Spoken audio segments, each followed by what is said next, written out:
আবারও চলে এলাম স্টাডি কেয়ার 7031 চ্যানেলে। সবাইকে স্বাগত।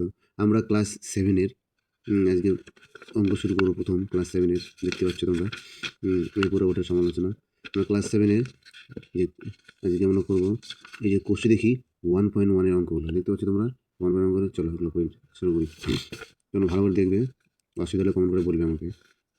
আমাকে বলেছে এখানে যে 1 টাকার 1/2 অংশ সমান সমান কত অংশ, তাই তো? এই যে দেখো সমান সমান কত অংশ দেওয়া আছে। 1 টাকা মানে কি? 1 টাকা পয়সায় পরিণত করবে। 1 টাকা মানে হচ্ছে 100 পয়সা। এই যে দিলাম 100 পয়সা ইন্টু এত অংশ যে 1/2, এটাকে সাজালাম। আবার এখানে করি যে 100 ইন্টু 1/2, 2 দোকানি 2 5 10, শূন্যটা উপরে তুলে দিলাম মানে 50, 50 দিয়ে 100 সমান সমান 50 পয়সা। সমান সমান কী হবে আমাদের? 50 পয়সা। অঙ্ক কমপ্লিট। বুঝতে পারলে? তো নেক্সট অঙ্ক 2 নম্বরটা কী আছে? 1 বছরে 1/4 অংশ কত মাস? তাহলে 2 নম্বরটা আমরা টুকে নিই এখানে। 2 নম্বরটা বলছে 1 বছরের 1/4 অংশ সমান সমান কত? এবার 1 বছর মানে 12 মাস।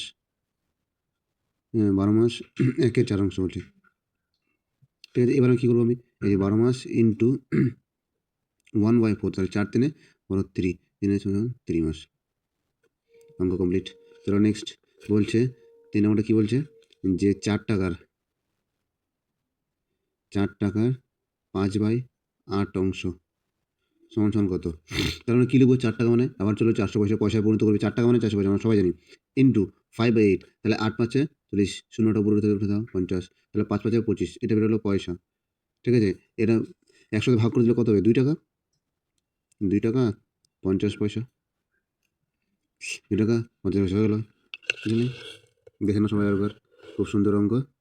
ঠিক আছে, আজকে এই পর্যন্তই। কালকে আবার করবো নেক্সট ভিডিওতে। চলো।